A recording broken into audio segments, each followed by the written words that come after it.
안녕하십니까. 에듀앙닷컴 운영자 강쌤입니다. 자, 이번 시간에는 에너지 관리 기능사 필기 기출 문제 2012년 2회차 출제됐던 문제 1번부터 보겠습니다.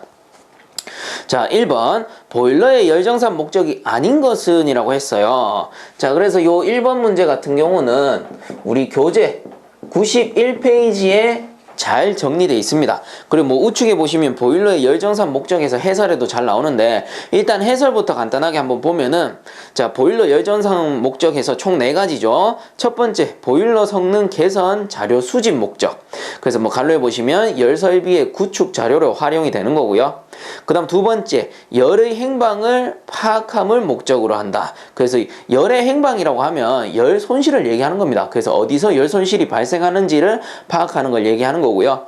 그 다음 세 번째, 보일러 효율 파악 목적. 이건 뭐 당연한 거죠. 그 다음 네 번째, 조업 방법 개선 목적. 이렇게 총 4가지가 나오는데, 그럼 문제로 돌아가서 보일러의 열정산 목적이 아닌 것은 했죠. 그래서 아닌 거는 3번이겠죠. 3번에 보시면 연소실의 구조를 알 수 있다라고 돼 있는데, 자, 연소실의 구조라는 건 뭐예요? 뭐 이렇게 있으면 보일러가 있으면 노통 보일러다라고 치면은, 이 노통 보일러에서는 요 노통이 결국 뭡니까? 연소실이잖아. 자, 근데 이 연소실의 구조를 파악할 수 있다? 구조를 알 수 있다? 뭐 예를 들어서 이 노통이 평형 노통이냐 아니면은 파형 노통이냐, 이거를 알 수 있는 건 결국 뭐예요? 설계 시에 설계 계획으로 알 수 있는 거죠. 우리가 열 손실을 계산했다고 해가지고 예를 들어 이거 모른다, 내가 이게 파형인지 평형인지 모른다라고 해서 열 손실을 계산했을 때 열정산을 했을 때 우리가 이걸 파형인지 평형인지 알 수 있다 없다? 모르는 겁니다. 그죠? 단순히 열정산만으로는 이 구조를 알 수가 없는 거예요. 자, 결국 요 이제 연소실의 구조라는 건 결국 뭡니까? 설계 시에 알 수가 있는 거죠.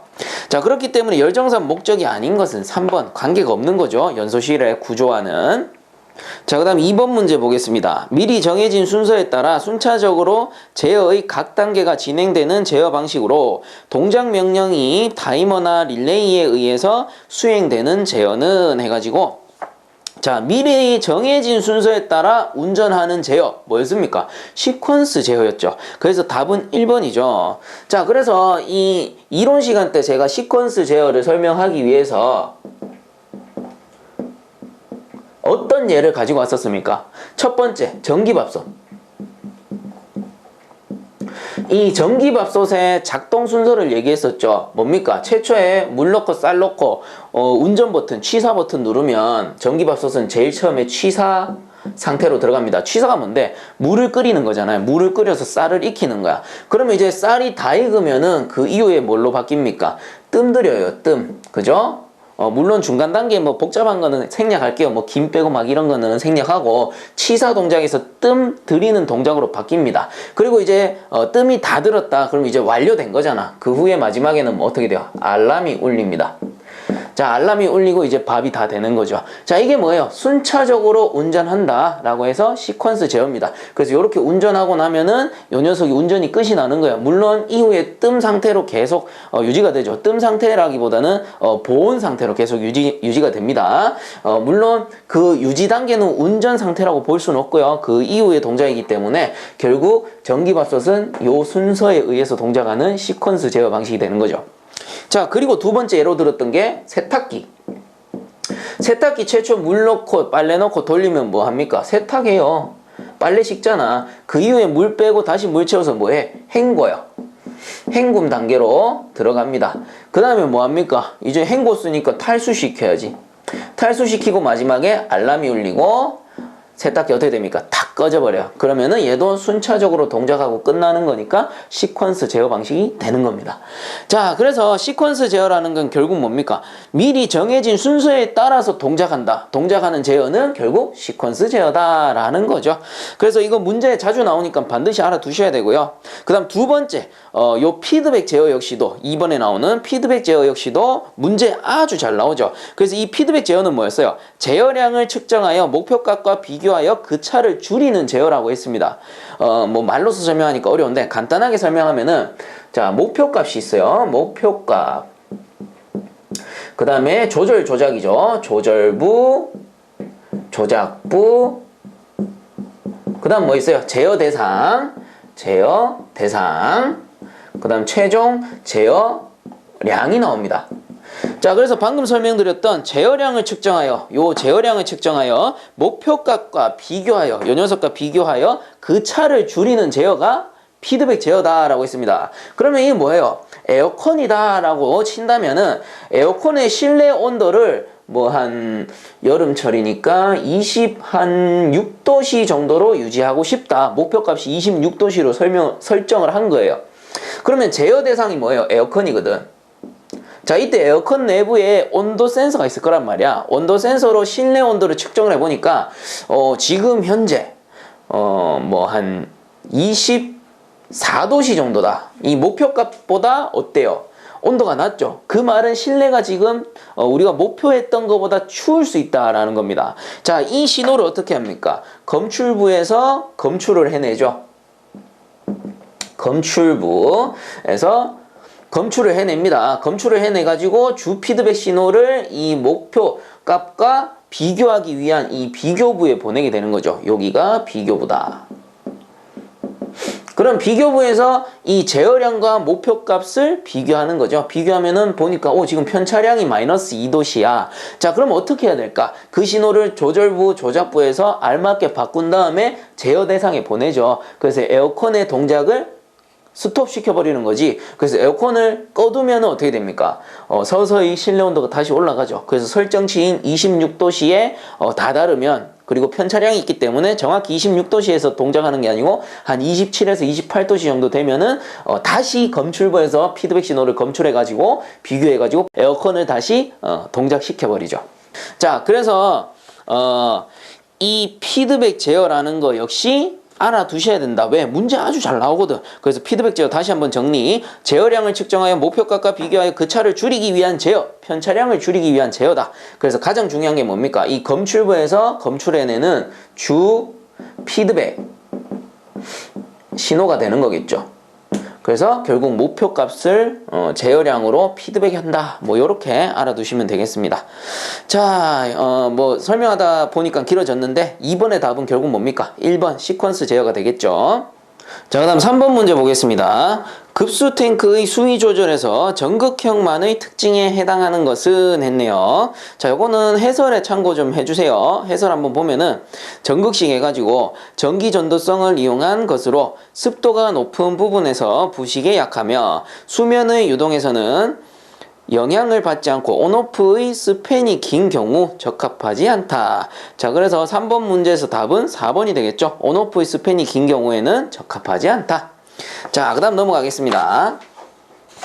자, 그 다음 4번 문제 보겠습니다. 주철제 보일러의 특징에 관한 설명으로 틀린 것은? 이라고 했죠. 자, 그래서 주철제 보일러라는 거는 주철로 만든 보일러고 요걸 다른 말로 섹션형 보일러라고 했었죠.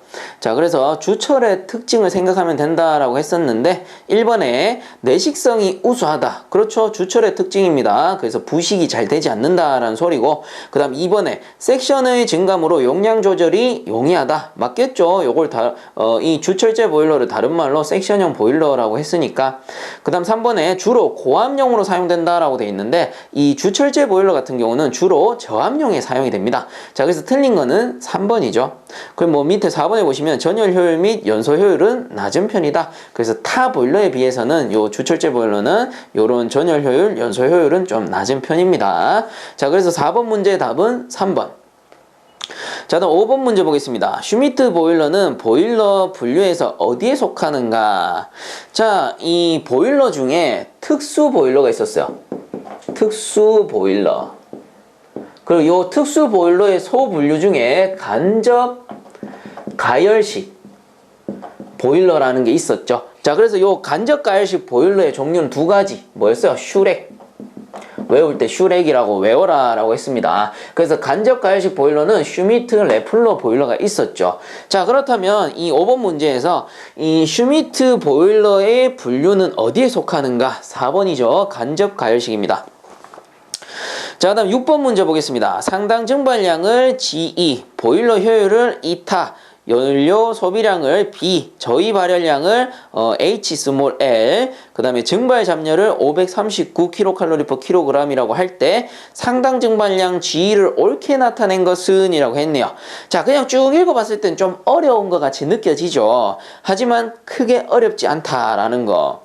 자, 우리가 상당 증발량 구하는 공식을 일단 생각을 해봅시다. 상당 증발량 G는 539분의 G의 H2-H-로 구한다라고 했죠. 그래서 상당 증발량은 539분의 요 G가 뭐예요? 급수량 또는 증기 발생량입니다. 그 다음 H2-가 증기 엔탈피, 그 다음 H-가 급수 엔탈피였어요.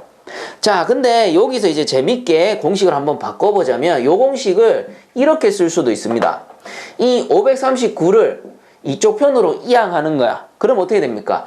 G2 곱하기 539는 G의 H2-H가 되죠? 즉 G 곱하기 539랑 G의 H2-H는 결국 같은 값이다 이 소리입니다. 자, 이게 중요해요. 요거를 일단 기억을 해 두세요.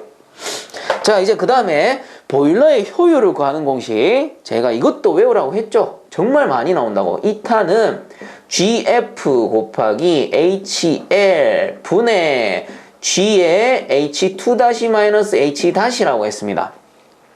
그래서 이게 연료 사용량, 연료의 저희 발열량, 그리고 이거는 사용 증기량 또는 급수량, 요거는 증기 엔탈피, 급수 엔탈피가 됐었죠. 자, 물론 뭐 아래쪽에 연료량이기 때문에 얘가 이별, 여기 이제 증기의 열량이기 때문에 출혈이 된다라고도 제가 설명을 했었습니다.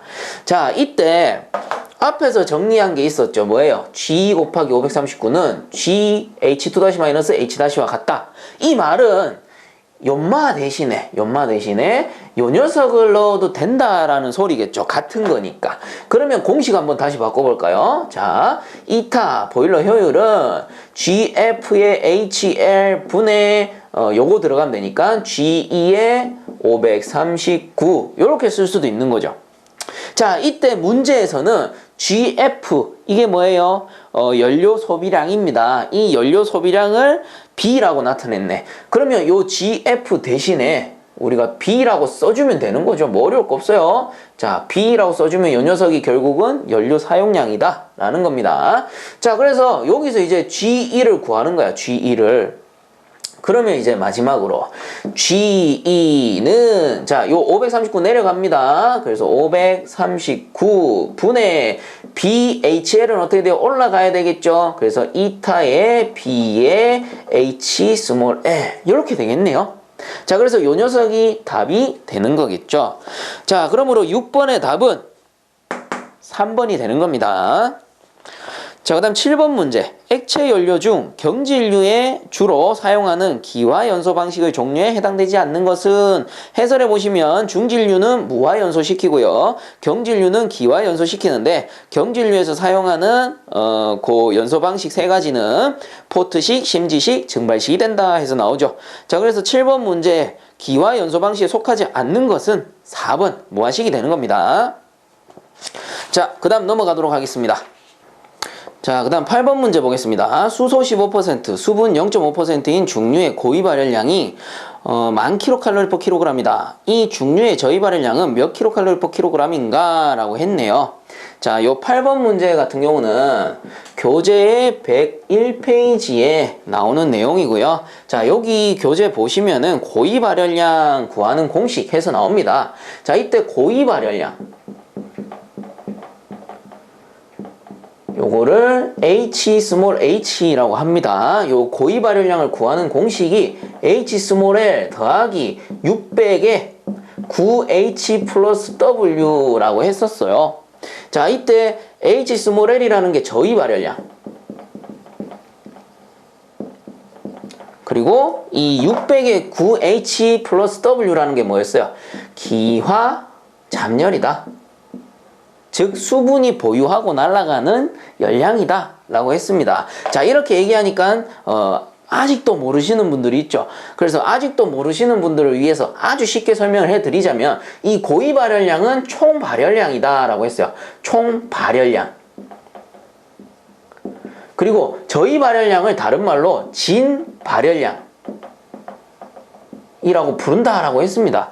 그러면 이 진 발열량의 기화 잡열을 더해보니 총 발열량, 연료의 총 발열량이 나오더라 이 소리인데, 그러면 이 기화 잡열이라는 게 뭐냐? 우리가 연료라는 거는 수소 성분이 존재하죠. 수소 H라는 성분이 존재하는데, 이 연료가 연소하기 위해서는 뭐가 필요합니까? 산소가 필요해요. 산소와 화합하면서 연소를 하잖아. 그래서 이 수소분이 산소 O2와 화합하다 보니 뭐가 발생하는 거야? H2O라는 수분이 발생하는 거죠. 즉, 이 수분이 열을 받아서 증발하는 게 기화죠. 이때 기화하게 되면 어떻게 돼요? 주변의 열량을 훔쳐야 돼. 흡수해야 돼. 자, 그게 기화 잡열입니다. 즉, 기화 잡열이 발생하면 주변의 열량을 훔쳐서 도망가 버리니까 얘는 결국 연료에선 손실 열량이 되는 겁니다. 즉, 연료가 가진 총 발열량은 연료가 발생시키는 진 발열량, 그죠? 진 발열량에 손실되는 기화 잡열을 더해주면은 결국 총 발열량이 된다라는 거죠. 그리고 다시 말해서 진 발열량이라는 거는 연료가 가지고 있는 근본적인 열량, 이 기화 잡열을 뺀 진짜 발열량을 진 발열량이라고 하는구나. 이렇게 기억을 해 두시면 되겠죠. 자, 그런데 한 가지 좀 잡아드릴 부분이 있다면, 예전에 이제 과거에 시험을 봤을 때는 열정산의 기준은 저위 발열량이었습니다. 즉, 진 발열량을 기준으로 했었는데, 최근에는 바뀌었어요. 최근에는 바뀌어서 열정산 기준은 고위 발열량으로 바뀌었습니다. 요거는 꼭 기억을 해 주시기 바랍니다. 그래서 문제에서는 뭐 옛날 문제도 있기 때문에 공식을 보면은 HL로 구하는 것도 있고, 그냥 뭐 스몰 h 고위 발열량으로 구하는 문제도 있고, 혹은 뭐 그냥 발열량 둘 다 호명하지 않고 H 뭐 이렇게 주는 경우도 있기는 있어요. 하지만 우리는 꼭 알아두셔야 됩니다. 현재에는 그 기준이 고위 발열량이라는 걸. 자, 설명이 길어졌는데, 그럼 이제 문제 돌아가서 중류의 저위 발열량은 몇 킬로칼로리 per 킬로그램인가 라고 했죠. 그럼 요 H 스몰 L을 구해라 라는 소리거든. 그러면 H 스몰 L 저위 발열량은 얘가 넘어가면 되잖아요. H 스몰 H 마이너스 600에 9H 플러스 W 해주면 되죠. 자, 그러면 여기서 현재 고위 발열량은 만이라고 줬고요. 마이너스 600에 9, H 뭐예요? 수소분. 수소분은 15%니까 100 나눠서 곱하기 0.15 더하기, 그 다음에 수분, 요것도 100 나눠서 0.005 요렇게 구해주시면 됩니다. 자, 이렇게 해서 구해보면은 그 값이 9187 kcal per kg이 나오네요. 자, 그래서 8번 문제의 답은 4번이 됩니다. 자, 다음 9번 문제. 증기 난방 시공에서 관말 증기 트랩 장치에서 냉각 레그의 길이는 일반적으로 몇 미터 이상으로 해주어야 하는가? 이거 문제 상당히 잘 나와요. 별표 해주시고요. 반드시 외우셔야 돼. 그래서 이 9번 문제 같은 경우는 교재에 140페이지에 나오는 내용이고요. 물론 해설에도 나옵니다. 그래서 냉각 레그의 길이는 1.5m 이상이 됩니다. 그래서 9번 문제의 답은 3번. 반드시 외워야 됩니다. 문제 정말 잘 나와요. 자, 다음 10번 문제. 보일러 1마력에 대한 설명으로 괄호 안에 들어갈 숫자로 옳은 것은, 요것도 뭐 제가 앞에서 풀어드렸지만, 자, 보일러 1 보일러 마력 HP라는 거는 결국 뭐예요? 열량 Q로 나타내면 8435 kcal per hour였고요. 그 다음 상당 증발량 G로 나타내면 15.65 kg per hour였다. 요거 두 개도 제가 뭐라 했어? 잘 나오니까 외워라. 아니나 다를까? 바로 다음 회차에 지금 나오고 있죠. 자, 그래서 네모 안에 보시면 표준 상태에서 1시간에 15.65kg겠죠. 15.65kg의 상당 증발량을 나타낼 수 있는 능력. 그래서 상당 증발량 요거 15.65kg per hour 1시간당 요 녀석을 나타내는 거죠. 그래서 10번의 답은 3번이 됩니다. 자, 그다음 11번 보겠습니다. 과잉 공기량에 관한 설명으로 옳은 것은 이라고 했네요. 자, 요 과잉 공기량이라는 건 이런 거죠. 실제 공기량은, 량이라는 건 생략하겠습니다. 자, 실제 공기량은 이론 공기량 더하기 과잉 공기량이거든요. 자, 이게 무슨 말이냐 하면은, 우리가 이 예를 들어 보일러가 있으면 보일러의 요 이제 노통입니다. 노통 내부에서 연소를 시키죠. 연소를 시키면 화염이 발생하면서 이제 연료가 타고 그로 인해 열이 발생하는데, 자, 우리가 연소시킬 때 가장 좋은 연소가 뭐예요? 완전 연소입니다. 왜 그래? 불완전 연소되면은 그름이 발생하고 그 그름에 의해서 전열 효율이 떨어지고요. 결국은 보일러의 효율이 떨어져요. 그래서 이 완전 연소시키기 위해 우리가 요런 과잉 공기량을 산정하는데 이런 겁니다. 요 내부에, 이 노통 내부에 연료 10kg을 연소하고 싶었어요. 자, 이때 연료 10kg을 연소하기 위해서는 공기가 이론적으로 이론 공기가 자 어디까지나 가정입니다. 예를 드는 겁니다. 이론 공기가 한 10 정도가 필요했다. 뒤에 단위는 생략하겠습니다. 자, 그래서 연료가 10일 때 이론 공기는 10이 딱 들어가면 완전 연소가 될 줄 알았는데 실제로 연소해 보니까 실제로는 12만큼이 들어가더라 라는 소리입니다. 그 말은 무슨 말이에요? 실제 공기는 이론 공기보다 이만큼 더 들어가더라 이 소리입니다. 즉, 요 이만큼 더 들어가는 거를 우리가 뭐라고 표현해요? 과잉 공기량이라는 거예요. 자, 그래서 실제 공기는 뭡니까? 실제 공기는 이론 공기, 뭐 밑에 설명을 예로 들자면 이론 공기가 10이 필요할 줄 알았는데 실제로 연소해 보니까 이론 공기보다 이만큼의 공기가 더 필요하더라 이 소리입니다. 이렇게 계산해 보니까 실제 공기는 12만 있으면 되겠구나, 12 정도가 들어가겠구나, 뭐 이런 소리가 되는 겁니다. 자, 그래서 이 문제에서는 과잉 공기량에 관한 설명으로 옳은 것은 이라고 했기 때문에 답은 4번이 되겠죠. 왜? 공식이 요 녀석이니까 이 과잉 공기량을 구하려면 이론 공기가 넘어가면 되니까, 자, 과잉 공기는 실제 공기 마이너스 이론 공기량이 되는 거겠죠.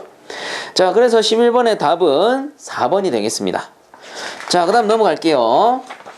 자, 그 다음 12번 문제. 안전밸브의 수동시험은 최고 사용 압력의 몇 % 이상의 압력으로 행하는가 해서, 자, 요 12번 문제는 교재 171페이지에 나오는 내용을 기준으로 한번 보자면, 자, 171페이지에 증기압이 오르기 시작할 때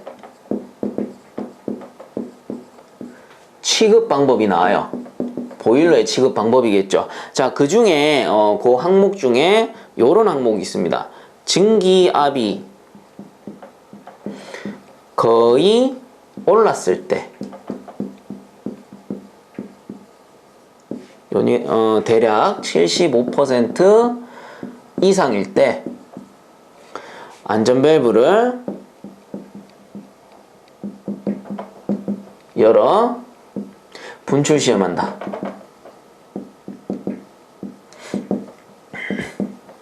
즉, 보일러 초기에 운전 시 증기압이 오르기 시작했을 때 대략 이 증기압이 최고 사용 압력이 75% 이상까지 올라갔을 때 안전밸브를 수동적으로 탁 열어서 안전밸브가 정상 작동하는지 안 하는지 수동 점검해라, 요런 소리입니다. 그래서 안전밸브의 수동시험은 최고 사용 압력의 75% 이상의 압력으로 실시해 주는 겁니다. 그래서 12번의 답은 4번이 되고요. 자, 다음 13번. 보일러 실제 증발량이 7000kg/h이고 최대 연속 증발량이 5톤/h일 때 이 보일러의 부하율은 해가지고 그 해설에도 나오지만 부하율이라는 거는 실제 증발량 나누기 최대 연속 증발량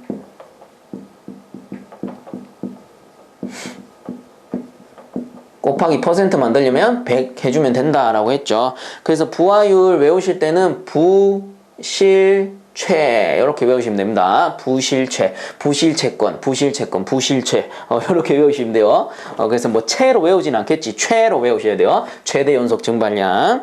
그래서 이 공식대로 한번 풀어보면은 여기서 실제 증발량이 7000 kg/h이고요.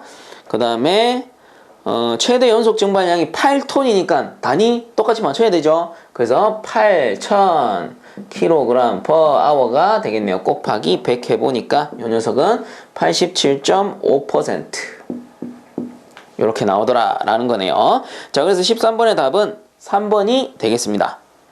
자, 다음 14번. 버너에서 연료 분사 후 소정의 시간이 경과하여도 착화를 볼 수 없을 때 전자밸브를 닫아서 연소를 저지하는 제어는, 자, 이거 뭐예요? 버너에서 보일러의 요 노통에 버너에서 연료를 분사했는데 소정 시간이 지나도 착화가 안 되더라. 이거 뭡니까? 실화죠, 실화. 이때 어떻게 한다라고 했어요? 이 연료가 분사되면서 원래는 화염이 이렇게 쫙 붙어줘야 되는데 화염이 붙지 않았다. 이 소리는 뭡니까? 화염이 붙지 않은 상태에서 연료가 공급됐으니 미연소분이 존재한다라는 소리죠. 아주 위험한 상태입니다. 이때 뭐가 작동해요? 여기 이제 상부라던가 이런 데 버너 후부에 화염 검출기가 연결이 되죠. 화염 검출기 가 연결돼가지고 지금 위험한 상태니까 실화됐으니까 이 버너에 연결된 이 솔레노이드 밸브, 전자밸브라고 하죠. 전자밸브에 신호를 탁 보내서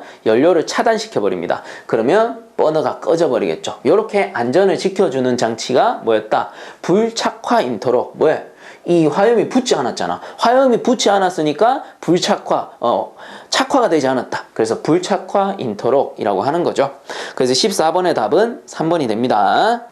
자, 다음 15번 보겠습니다. 10도씨의 물 400kg과 90도씨의 더운 물 100kg을 혼합하면 혼합 후의 물의 온도는, 즉 혼합 온도를 구해라 라는 소리인데, 이 혼합 온도 같은 경우는 우리 연력학 제0법칙 배울 때 함께 배웠습니다. 그래서 이 15번이죠. 15번 같은 경우는 교재 30페이지 보시면 혼합온도 구하는 공식이 나와요. 그래서 혼합온도 Tm은 G1 더하기 G2분의 G1 T1 더하기 G2 T2로 구했었죠. 자, 그렇다면 공식은 아니까 뭐가 G1이고 뭐가 G2고 뭐가 T1이고 뭐가 T2인지 알면 되겠지. 자, 뭐 간단합니다. G1 T1은 첫 번째 10도씨의 물 400kg이라고 했으니까 G1이 10도씨의 물 400kg 이 될 거고요. 그 다음 T1이 뭡니까? 10도씨 첫 번째 온도죠.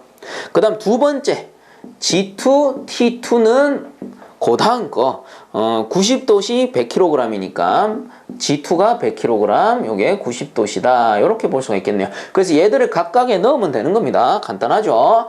자, 그래서 넣어보면은 G1이 400 더하기 G2가 100 분의 G1, T1이니까 400 곱하기 10 더하기 G2, T2는 100 곱하기 90이네요. 100 곱하기 90. 자, 해서 구해보시면은 요게 26도씨가 나옵니다. 값이 딱 맞아 떨어져요. 자, 그래서 15번의 답은 1번이 되는 겁니다. 자, 다음 16번. 원통형 보일러에 관한 설명으로 틀린 것은 이라고 했네요. 1번. 2평 보일러는 설치 면적이 적고 설치가 간단하다. 그래서 2평이다 라는 말이 들어가면 제가 항상 소형이다, 소형이고 취급이 용이하다 이렇게 생각해라 라고 했습니다. 그래서 1번 같은 경우는 맞죠. 2평 보일러는 설치 면적이 적고 설치가 간단하다. 그 다음 2번에 노통이 두 개인 횡형 보일러는 코르니시 보일러다 라고 돼 있는데 노통 두 개인 보일러는 코르니시가 아니고 랭커셔죠. 그래서 원통 보일러 중에 노통 보일러가 있는데 요거 암기하는 방법 뭐였습니까? 코랭이. 그래서 왜 순서대로 외워야 되죠? 코랭이. 얘는 노통이 1개고 얘는 노통이 2개니까 그래서 노통 보일러는 코랭이 2개입니다. 그래서 코르니시가 노통 1개, 랭커셔가 노통 2개짜리 보일러. 자, 그래서 틀린 거는 2번이 되는 겁니다. 그리고 뭐 3, 4번은 맞으니까 한 번씩들 읽어보고 넘어가시기 바랍니다. 자, 그 다음 넘어갈게요. 자, 그 다음 17번 문제. 보기에서 설명한 송풍기의 종류는 이라고 했는데 그 네모 박스 안에 보면 경향날개형이며 6에서 12매의 철판제 직선날개, 자, 요렇게 나오면은 무조건 플레이트 송풍기입니다. 그래서 경향날개형이며 6에서 12매의 철판제 직선날개 플레이트 송풍기. 그래서 17번의 답은 4번입니다. 자, 다음 18번. 플레임 I에 대한 설명으로 옳은 것은 이라고 했네요. 자, 플레임 I라는 건 뭐였습니까? 보일러가 있고 노통이 있고 버너가 설치되어 있다. 자, 이때 화염 검출기라는 게 있죠. 화염 검출기 중에 플레임 I라는 거는 요렇게 연소실 상부에 요렇게 설치가 됩니다. 설치가 돼 가지고 버너가 동작하는 순서가 있었죠. 버너에 전원을 딱 넣으면은 이것도 맹 시퀀스 제어랑 마찬가지입니다. 최초 송풍합니다. 송풍을 하면 어떻게 돼요? 송풍기가 돌면서 내부에 있는 미온소분을 불어버리죠. 이게 뭐야? 프리퍼지 되는 거야. 그 다음에 송풍기가 돌고 나서 트랜스가 튑니다. 트랜스라는 건 뭐예요? 전극봉이거든. 그래서 스파크가 탁탁 튀어요. 그 후에 전자밸브가 열려요. 이 전자밸브가 열린다라는 소리 뭐야? 연료를 공급하는 거지. 그럼 트랜스가 타닥타닥 튀고 있는 상태에서 연료가 촥 분사되니까 화염이 촥 붙는 거예요. 그러면 이거는 정상 연소 상태입니다. 그런데 뭐 전자밸브에 이상이 생겼다든가 트랜스에 뭔가 문제가 생겼어. 그럼 트랜스에 고장이 났다라고 칩시다. 그럼 스파크가 안 튀죠. 송풍은 되는데 스파크가 안 튀어. 그 상태에서 전자밸브가 열리면 연료는 쫙 분사가 되겠지만 점화는 되지 않죠. 점화는 되지 않습니다. 그럼 어떻게 돼요? 이거는 불착화 인터록이거든. 앞에서 했죠. 점화되지 않는 상태에서 연료가 계속 분사돼 버리면은 결과적으로 미연소분이 존재하게 되고 그 상태에서 스파크가 튀면은 폭발할 우려가 있다. 그래서 불착화 인터록이 여기서 이제 설치가 되는 건데, 자, 이때 요 상부에 설치된 화형 검출기 중 플레임 I 는 무엇이냐 이거거든. 그래서 이 플레임 I 뭡니까? 눈이에요. 눈으로 본다라는 거예요. 눈으로 불빛이 들어오는지 안 들어오는지. 예를 들어서 화염이 착화가 됐어. 정상 상태에서 착화가 탁 됐어. 그러면 밝은 빛이 들어올 거 아닙니까? 근데 실화됐어. 불꽃이 탁 꺼졌어. 그럼 어떻게 돼요? 화형 검출기 플레임 I 눈 쪽으로 빛이 안 들어온단 말이야. 컴컴하단 말이야. 그러면 컴컴한 정도가 어느 정도 유지가 된다라는 거는 현재 실화됐다라는 거죠. 빛이 안 들어온다. 그때는 전자밸브 쪽으로 신호를 보내서 전자밸브를 탁 닫아버립니다. 자, 이때 요 플레임 I라는 거는 결국 동작을 어떻게 하는 겁니까? 3번이죠. 화염의 방사선을 감지하여 화염의 유물을 검출한다. 즉 빛을 본다라는 거예요. I 뭐야? 눈이거든, 눈. 자, 그래서 18번의 답은 3번입니다. 자, 다음 19번 연료유 탱크에 가열 장치를 설치한 경우에 대한 설명으로 틀린 것은, 자, 요거는 2번에 보시면 전열식 가열 장치에 있어서는 직접식 또는 저항 밀봉 피복식의 구조로 한다라고 돼 있는데, 요거는 전열식에 대한 설명이 아니고 전기식에 대한 설명이에요. 그래서 틀린 거는 2번이고 나머지 맞으니까 개인적으로 한 번씩 읽어보세요. 자, 그다음 넘어가겠습니다. 20번 문제, 수트블로어 사용에 관한 주의사항으로 틀린 것은 이라고 했네요. 이 수트블로어 뭐예요? 전열면의 그름을 제거하는 장치입니다. 그래서 수트블로어의 상세 설명 같은 경우는 20번이죠. 20번 같은 경우는 교재 90페이지 참고해 주시면 될 것 같고요. 자, 이때 수트블로어 사용에 관한 주의사항으로 틀린 것은 이라고 했어요. 1번, 분출기 내의 응축수를 배출시킨 후 사용할 것. 맞죠? 응축수가 있으면은 이 응축수가 비산되면서 다른 장치에 뭔가 문제가 생길 수 있으니까. 자, 그다음 2번 부하가 적거나 소화 후 사용하지 말 것. 자, 이거는 왜 그래요? 이게 수트블로어가 전열면의 그름을 청소함과 동시에 이 그름을 불어낼 수 있는 어느 정도의 부하는 유지되어야 된다라고 했잖아요. 단 이게 한 부하 정도가 한 50% 이하 요 언저리에서 사용을 하면 된다라고 했고요. 그래서 부하가 적거나 소화 후에는 사용하지 말 것 맞고요. 그 다음 3번에 원활한 분출을 위해 분출하기 전 연도 내 배풍기를 하지 말 것 돼 있는데 배풍기를 사용해서 유인 통풍을 증가시켜 주는 게 좋습니다. 그래야지 전열면에서 떨어져 나온 그름이 바로 분출이 될 거 아니에요. 자, 그래서 틀린 거는 3번이겠네요. 그래서 4번에 보시면 한 곳에 집중적으로 사용하여 전열면에 무리를 가하지 말 것. 그렇죠. 한 곳에다가 집중적으로 쫙 분사하면은 열 응력이 발생할 우려가 있죠. 자, 그래서 20번에 틀린 거는 3번밖에 없네요. 자, 다음 21번 액화석유가스 LPG의 일반적인 성질에 대한 설명으로 틀린 것은 이라고 했습니다. 1번 기화시 최적이 증가한다. 그렇죠. 기화시라는 건 뭐야? 뭐 액이 있으면 기화를 시키려면 어떻게 합니까? 온도를 올려야 되죠. 온도를 올려서 기체로 바꾸는 게 기화잖아. 그러면 보일샤르 법칙에 의해서 온도와 부피는 어때요? 비례하는 관계거든. 그래서 온도를 높여서 기화를 시키면 당연히 최적이 팽창하게 되겠죠. 자, 그 다음에 2번에 액화 시 적은 용기에 충전이 가능하다. 액화 시 뭔데? 온도를 내려서 최적을 줄인 거죠. 액화되면은 최적은 줄어들고 같은 용기라도 더 많은 양을 충전할 수 있는 거죠. 자, 그래서 1번, 2번 다 맞습니다. 그 다음 3번에 기체 상태에서 비중이 도시가스보다 가볍다라고 되어 있는데 도시가스보다 무겁습니다. 그래서 요거 같은 경우는 LPG가 있고요. LNG가 있어요. LPG라는 게 이 문제에서 나오는 액화, 석유, 가스죠. 이 석유가스를 액화시켜 놓은 겁니다. 그 다음에 LNG는 도시가스예요. 자, 이때 공기의 비중과 비교를 했을 때 공기의 밀도와 요 두 가지를 비교했을 때 LPG 같은 경우는 공기보다 무거워요. 무겁기 때문에 어떻게 된다? 실이 있으면 LPG가 누설되면 이 하부에 체류를 합니다. 그 다음에 LNG 같은 경우, 도시가스 같은 경우는요, 이 공기보다 가볍기 때문에 상부에 체류를 해요. 이때 이 하부, 상부에 체류하는 게 무엇과 관련이 있습니까? 환기시설, 배기구를 이 밑에다가 설치하느냐 아니면은 이 위에다가 설치하느냐 아주 중요한 요소예요. 예를 들어 이 환기구를 잘못 설치하게 되면 폭발의 우려가 있잖아요. 누설된 상태에서 스파크가 탁 터지면 폭발할 우려가 있잖아요.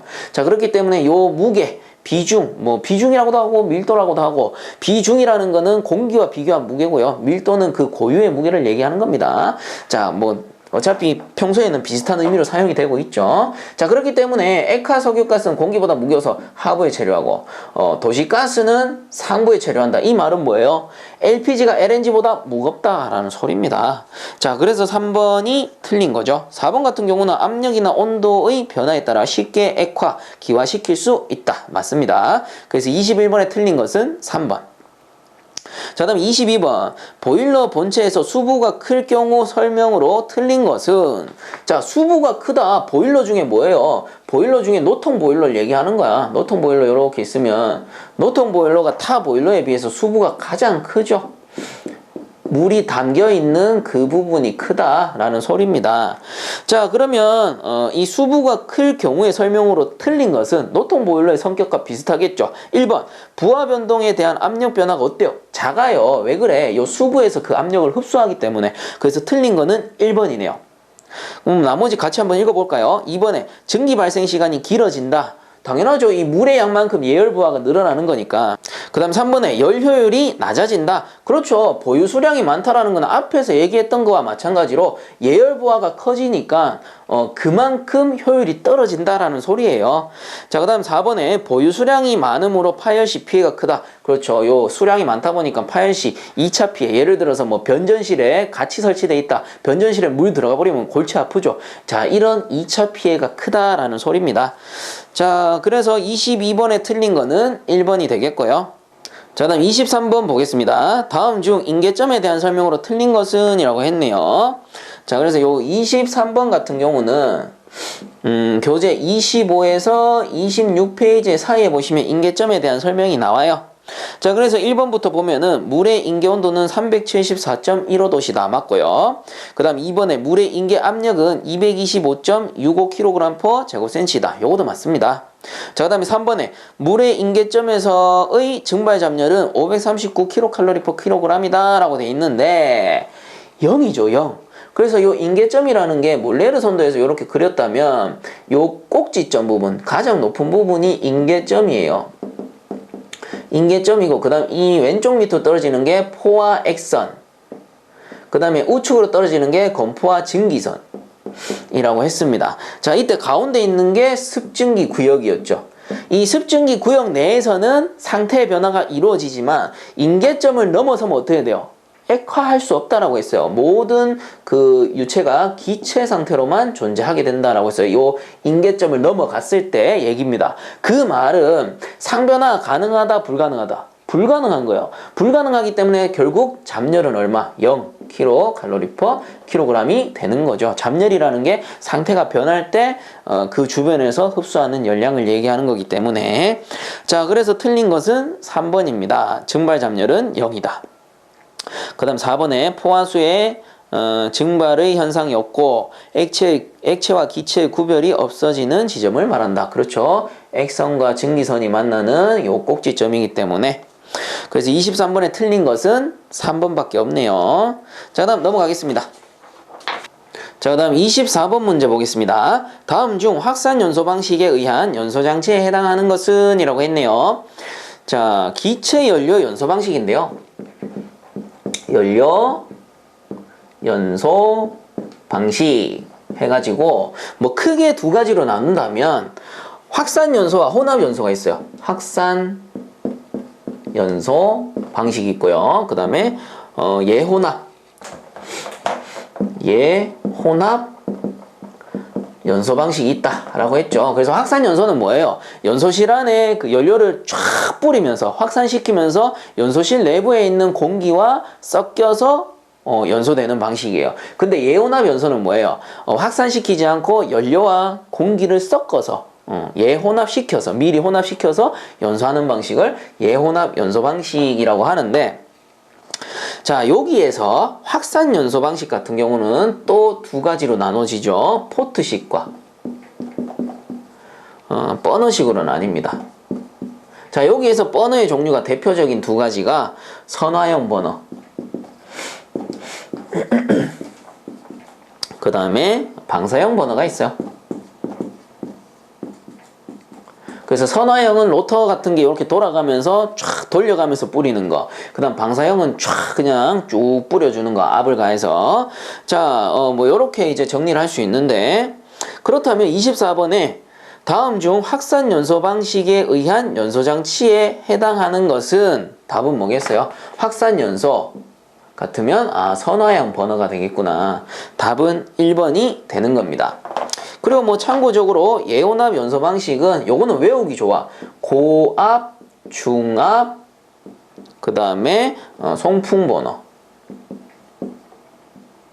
요렇게 세 가지예요. 고중, 송. 고압, 중압, 송풍 버너. 요렇게 세 가지입니다. 자, 그래서 24번의 답은 1번이 되겠네요. 자, 다음 25번 급유장치에서 보일러 가동 중 연소의 소화, 압력 초과 등 이상현상 발생 시 긴급히 연료를 차단하는 것은? 주로 인터럭 장치에 가장 많이 쓰는 거 뭐였습니까? 전자밸브였죠. 뭐 불착화 인터럭이나 프리퍼지 인터럭이나 이런 데서 뭔가 이상이 생겼을 때 바로 신호를 보내서 연료를 차단하는 밸브 뭐예요? 전자밸브거든. 자, 그래서 답은 4번입니다. 자, 다음 26번 가장 미세한 입자의 먼지를 집진할 수 있고 압력 손실이 작으며 집진 효율이 높은 집진 장치 형식은? 자, 이 문제 잘 나오죠. 그래서 집진 효율이 가장 좋다. 전기식입니다. 다른 말로는 코트레일식. 자, 그래서 26번의 답은 1번이 되겠네요.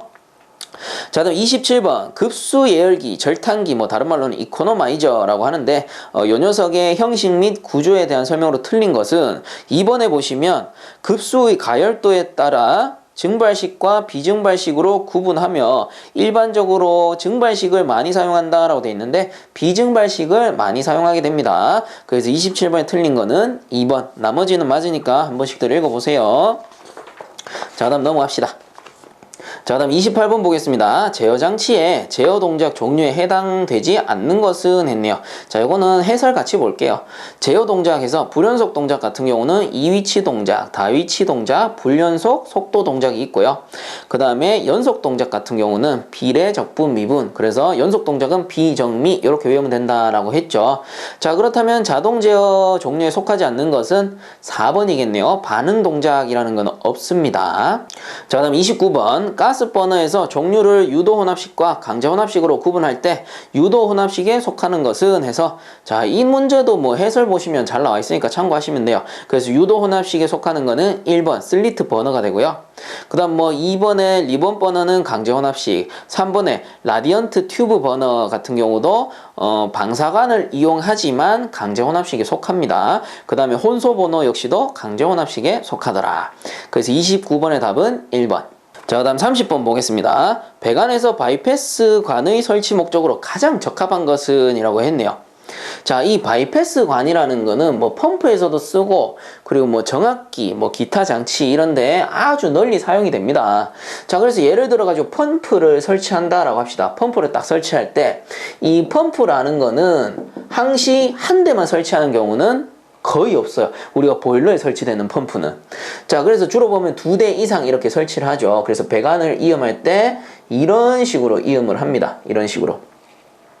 자, 그래서 뭐 한쪽에는 스트레이너가 있을 수도 있고 이 주변에는 압력계라든가 기타 뭐 체크밸브 이런 것도 연결이 될 수는 있습니다. 하지만 우리는 설명을 위해서 간단하게만 그리자고요. 자, 이렇게 해서 나머지 부분에는 밸브류를 이런 식으로 설치를 하겠죠.